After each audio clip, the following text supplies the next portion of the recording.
नंद के आनंद भयो जय कन्हैया लाल की, हाथी दिए घोड़ा दिए और दीनी पाल की, नंद के आनंद भयो जय कन्हैया लाल की।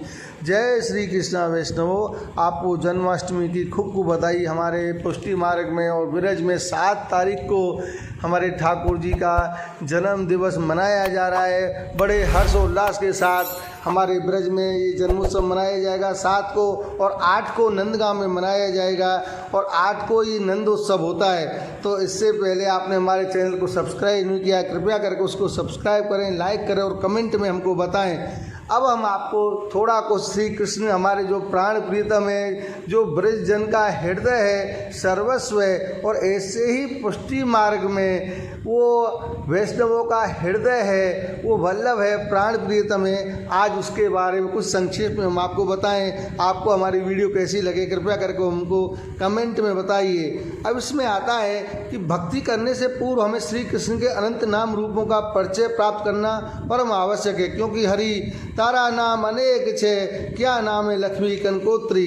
तो इसमें क्या है कि प्रभु क्या है, तो हम प्रभु के बारे में जानना और जिज्ञासा पानी चाहिए कि ये श्री कृष्ण का स्वरूप क्या है। इसमें बड़ा सुंदर जवाब दिया है कि श्री कृष्ण के अलावा इस संसार में कोई नहीं है। जो रस है वो हमारे श्री कृष्ण, श्री राधे जू, श्री चंद्रावली जी, श्री ललिता सखी, अष्ट सखियों में और गोपी जनों में पूरा रस और प्रेम है, और अपना उनका पूर्ण रूपेण न्योछावर श्री कृष्ण के ऊपर है। ऐसे ही हमारे वैष्णवों के जो सबको सर्वस्व न्योछावर है वो प्राण प्रीतम श्री कृष्ण के लिए है। और जहाँ श्री कृष्ण है वह श्री कृष्ण है, जिनसे परे कुछ नहीं है। जिनको जान लेने से, जिनको पा लेने से फिर कुछ अपने को जानना और पाना नहीं रह जाता है। वही हमारे श्री कृष्ण प्राण प्रियतम हैं। और श्री कृष्ण जो हमारे यहाँ ब्रज में लालन स्वरूप में जो खेलते हैं, जब देवकी मैया ने उनको जन्म देने, क्योंकि जब देवकी ने पहले जो पूर्व जन्म में थे वो प्रश्नी और सुतपा थे। प्रश्नी और सुतपा ने घोर तपस्या करी। जब घोर तपस्या करने के बाद साक्षात चतुर्मुख स्वरूप में ठाकुर जी प्रकट हुए, तो उन्होंने कहा माता आप कुछ मांगो। तो फिर देवकी ने और वसुदेव जी ने सीधा उन्होंने को बोला, प्रभु आप जैसा हमको पुत्र चाहिए। तो प्रभु ने बोल दिया तथास्तु तथास्तु तथास्तु। जब ये 3 वर दे दिए प्रभु ने, फिर प्रभु ने बाद में सोचा कि मेरे जैसा तो मैं ही हूँ और संसार में तो कोई है ही नहीं। तो प्रभु ने कहा अब तो मुझे जन्म लेना पड़ेगा। क्यों? क्योंकि पृथ्वी पर जो भार था वो प्रभु को उतारना था। तो पहले गर्भ में प्रश्नी गर्भ से कहलाए और दूसरे जन्म में वो जो वामन रूप उपेंद्र नाम से विख्यात हुए, जो बलि का उन्होंने मान मर्दन किया और तीनों लोग 2 पग में नाप लिए और तीसरा पग बलि के सिर पर रखा। और तीसरा जन्म जो हुआ वो हमारे प्राण प्रीतम, हमारे गोपाल, हमारे लालन, उनका जन्म ब्रज में नंद बाबा और यशोदा के यहाँ उन्होंने जन्म, वो देवकी के यहाँ जन्म लिया और नंद बाबा और यशोदा बाबा के यहाँ पले बढ़े। क्योंकि नंद बाबा और यशोदा ने भी घोर तपस्या करी थी पूर्व जन्म में, और वो वसु थे, ब्रह्मपुत्र के वसु थे, और उन्होंने घोर तपस्या करके उनको भी प्रभु से वर मांगा कि हम आप जैसे पुत्र हो और आपको लाड़ लड़ाएं। वरदान तो जन्म लेने का वहाँ उनको दे दिया। तो देवकी के यहाँ जन्म लेने के बाद जो पले बढ़े वो हमारे नंद बाबा, यशोदा, और जो पूर्व जन्म में थे वो द्रोण और धरा थे। ये नंद बाबा यशोदा पूर्व जन्म में। तो ठाकुर जी ने ब्रज में अनेकों अनेक लीला करी हैं और उनका जन्मोत्सव मनाया जाता है। यही हमारे ठाकुर जी का परम लीला, परम सौभाग्य है, क्योंकि इसमें कहा है कि कृष्ण के अलावा इस संसार में कुछ नहीं है। कृष्णो वे रसा, जो कृष्ण में जो रस है वो हमारे प्रभु की कृपा से उनमें माधुर्य रस, भगवत्ता, ऐश्वर्य, माधुर्य, सौशील, सुकुमार श्री कृष्ण है। 4 गुण श्री कृष्ण में, महाविष्णु में भी नहीं है। ये जो गुण हैं भगवत्ता, ऐश्वर्य, माधुर्य और सौशील, सुकुमार, ये जो गुण हैं ये हैं। और इनमें जो लीला है माधुरी, प्रेम माधुरी और प्रेम रूप माधुरी और वेद माधुरी, ये 4 माधुरी श्री कृष्ण में अनंत कोटि ब्रह्मा विष्णु शंकर में भी नहीं है। जितने ब्रह्मांड उनके उतने ही ब्रह्मा विष्णु शंकर होते हैं। एक एक ब्रह्मांड के 3-3 गवर्नर्स होते हैं। इस प्रकार अनंत ब्रह्मांडों के अनंत ब्रह्मा विष्णु शंकर हैं। हम जिस ब्रह्मांड में रहते हैं वह तो सबसे छोटा है। इस ब्रह्मा के 4 मुख हैं। इसी तरह 8 मुख वाला ब्रह्मा होता है और 100 मुख वाला, 1000 मुख वाला, लाख मुख वाला, करोड़ मुख वाला भी ब्रह्मा होता है। जितने मुख वाले ब्रह्मा होते हैं उतना ही उनका बड़ा ब्रह्मांड होता है। और इन अनंत कोटि ब्रह्मांडों का एक अध्यक्ष है महाविष्णु, और जो श्री कृष्ण के एक अंश मात्र हैं। श्री कृष्ण के भी अनंत नाम रूप हैं, जिनका एक रूप तो महाविष्णु जो वैकुंठ में है, जो ऐश्वर्य का सबसे बड़ा स्थान अनलिमिटेड स्पिरिचुअल है। वहाँ माया का प्रवेश कभी नहीं होता है। सूर्य चंद्र आदि वहाँ कोई नहीं जा सकते।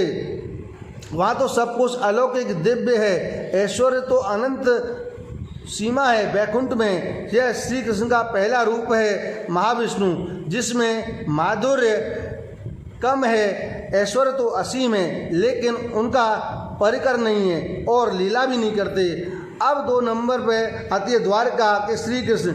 इनमें आनंद है, रस है, अधिक लीला है। लीला करते हैं, उनका परकर भी है।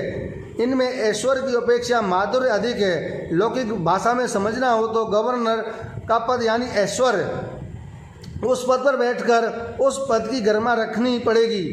जैसे वहाँ बच्चों से, बीवी से लाड़ प्यार नहीं किया जा सकता, लेकिन वह घर में रहकर आता तो है, लुंगी पहने हुए अपने बीवी बच्चों से हंसता बोलता प्यार करता है, क्योंकि वह माधुर्य है। अर्जुन को भगवान के ऐश्वर्य रूप देखने की इच्छा हुई तो भगवान ने उसको दिव्य दृष्टि दी और अपने ऐश्वर्य युक्त विराट स्वरूप के दर्शन कराए, लेकिन दिव्य दृष्टि पाकर उस ऐश्वर्य को ना देख सका और उसे चक्कर, कंपन, गड़बड़ाहट होने लगी। और अर्जुन ने प्रार्थना करी कि प्रभु पहले ऐसे कभी ऐश्वर्य युक्त रूप के दर्शन नहीं किए, अतः दर्शन करके हर्ष हो रहा है, लेकिन मेरा मन भय से व्यथित हो रहा है। हे देवेश, हे जगन्नाथ, प्रसन्न होकर मुझे वही आपके चतुर्भुज स्वरूप के दर्शन कराओ। क्योंकि जब महाभारत में जब युद्ध हो रहा था तो प्रभु ने अपने विराट स्वरूप के दर्शन कराए। विराट स्वरूप दर्शन जब अर्जुन से सहन नहीं हुआ तो उन्होंने कहा, हे प्राणनाथ, हे मेरे सखा, हे मेरे वल्लभ, आप अपने वही चतुर्भुज स्वरूप में आओ। तो ठाकुर जी ने वही चतुर्भुज स्वरूप दिखाया।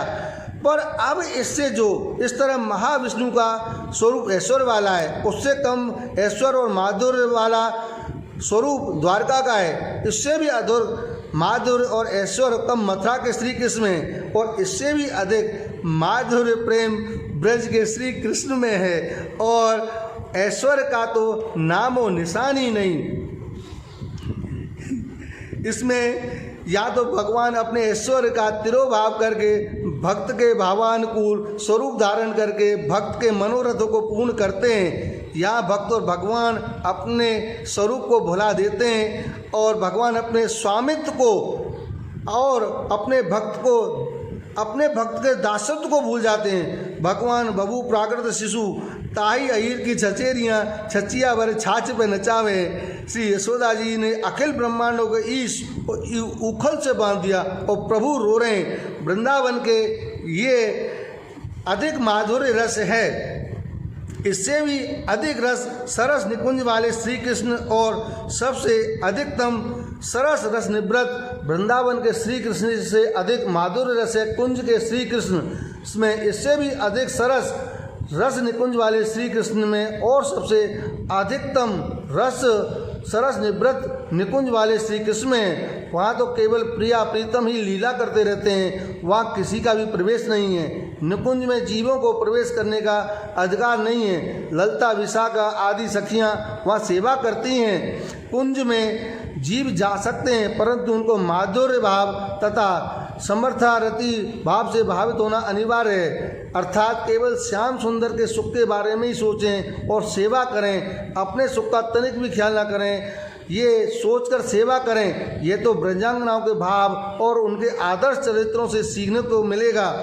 अब इसमें जो आपको बताया है कि जो ये रस बताया है, जो हमारे ब्रज में जो है माधुर्य रस है, प्रेम रस है, जो गोपियाँ ने ठाकुर जी को लीला में अपना सर्वस्व माना कि जब 7 वर्ष को लाला छोटे छोटे पग धर के चले हो, तो गोपियाँ अपने उनकी जब पग की जो पायल थी उनकी झनकार से ही सब काम छोड़ देती थी और अपने उनके जैसे आने की गलियों में, क्योंकि मोए ओढ़ ओढ़ खाए गिरारो जन कित गयो बंसी वारो, तो गोपियाँ ऐसी विरह करती थीं कि ठाकुर जी कब आए।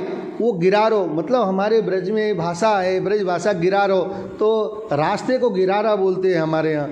तो वो गिरारे में खड़े हो जाती और उनके सौंदर्य माधुर्य रस प्रकट करती थी कि ठाकुर जी के स्वरूप को हम कब निहारें, कब उनके जो नेत्र हैं, उनके कपोल हैं, उनके सुंदर सुंदर गाल हैं, मधुर मधुर उनके होठ हैं, सुंदर नासिका है, श्यामल उनका जो रंग है, उसको कब अपने चित्त में उतारें। यही हमारे प्रभु की सबसे अधिक लीला है, क्योंकि जब इसको नहीं समझेंगे तब तक आपके अंदर ये भाव नहीं प्रकट होगा, और जब भाव प्रकट नहीं है तो आपको जन्मोत्सव करने से और उसको भक्ति करने से कोई फ़ायदा नहीं है।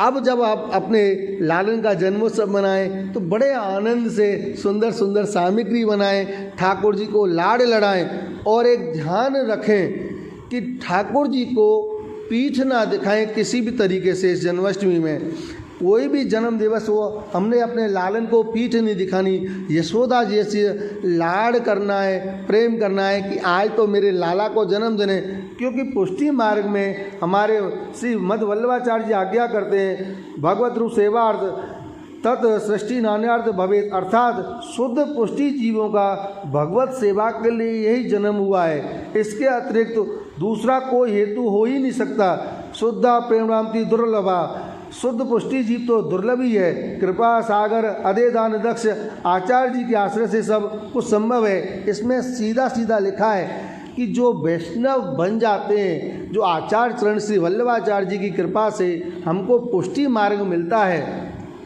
तो ये हमारे लिए बड़े सौभाग्य की बात है।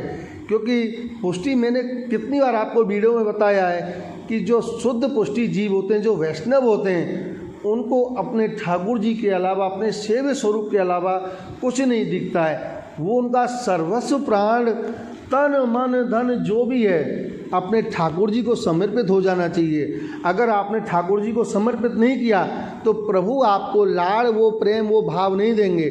और वो भाव, जो लाड़ प्रेम आपको किससे सीखना है? सेवा रीत प्रीत ब्रज जन की जनित जन प्रगटाई। जब आप वो ब्रजवासियों, ब्रज जन के साथ रहोगे और श्री आचार्य चरण श्री महाप्रभु जी, वल्लभाचार्य जी और श्री विट्ठलनाथ जी के जो वचनामृत हैं उनका अनुसरण करके अपने हृदय में उतारोगे, तो आपको शुद्ध पुष्टि मिलेगी और आपके अंदर वात्सल्य भाव, माधुर्य भाव ये प्रकट होंगे।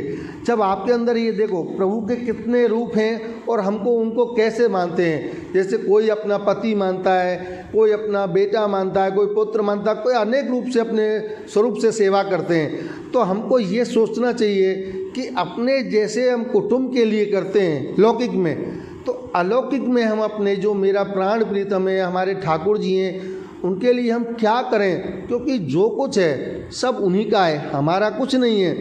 तो ये सोचकर ठाकुर जी को आप सुंदर सुंदर सामग्री बनाइए, लाड़ लड़ाइए और 1-2 शब्द ब्रज के ठाकुर जी के कान में बोलिए, क्योंकि उसको सुधि ब्रज जन की आ जाएगी। जब ब्रज जन की सुधि आ जाएगी तो आपका घर भी ब्रज बन जाएगा। जो बिरज है ना, आपके घर में ही है। आप ये मत सोचना कि हम नंदगांव, बरसाना, गोकुल जाएंगे, वो आना अच्छी बात है, वो बिरज ठाकुर जी का घर है। लेकिन हमारे आचार्य चरण श्री महाप्रभु जी ने हर एक के घर में बिरज बसा दिया। जहाँ सेव्य स्वरूप जिसके विराजमान है वहीं बिरज है। आप ब्रज में ना आ सको तो ये मत समझना कि हम ब्रज में नहीं हैं। आप यही समझना कि हम तो अपना जो सेव्य स्वरूप है वही हमारा ब्रज है, और हम अपने लालन को लाड़ लड़ाएंगे, प्रेम करेंगे, पूरी रात जागेंगे और उनको रात को 12 बजे पंचाभिषेक करा के उनको सामग्री अरोगाएंगे। और आप व्रत रहना, और व्रत करके 12 बजे ही जब ठाकुर जी को पंचाभिषेक हो जाए, पंचामृत हो जाए, तब वो पंचामृत लेके फिर अपना व्रत खोलना और फिर सुबह 8 बजे अपना ठाकुर जी की तैयारी करके 8 तारीख को नंदोत्सव मनाना और जीवन का आनंद लेना कि आज हमारे घर पे लल्ला आयो है और हमने लल्ला जायो है। यही हमारे ब्रज की भावना है। आज से तुम देखना हमारी गोपियाँ 10 दिन पहले से ही मटकी भर भर के रख देती हैं, उसमें माखन दूध दही सब रख देती हैं, क्योंकि आज हमारो लल्ला आवेगो और माखन खावेगो। इस भावना से आप सेवा करोगे तो ठाकुर जी आपको अपना स्वरूप जताएंगे और आनंद देंगे। तो आपको पुष्टि मार्ग में आनंद लेना है, क्योंकि अपना जो मार्ग है आनंद का है। आनंदम परमानंदम श्री कृष्णा से कृपा निधि। जहाँ आनंद है वही परमानंद है, और जहाँ परमानंद है वही हमारे श्री कृष्ण है, और जहाँ हमारे श्री कृष्ण है वही हमारे वल्लभ हैं। क्योंकि हमको जो जीवन मिला है, जो हमको शुद्ध, हमारा अंतःकरण शुद्ध हुआ है, वो हमारे आचार्य चरण की कृपा से हुआ है, श्री विट्ठलनाथ जी की कृपा से हुआ है। तो आप अपने जीवन को सफल बनाइए और आराम से धूमधाम से नंदोत्सव मनाइए। जय श्री कृष्णा वैष्णव। आपको हमारी वीडियो कैसी लगी कृपया करके आप हमको कमेंट में बताइए। श्री नंदलाल की जय, श्री कृष्ण कन्हैया लाल की जय। फिर से आपको लाला की जन्मोत्सव की खूब खूब बधाई। जय श्री कृष्ण।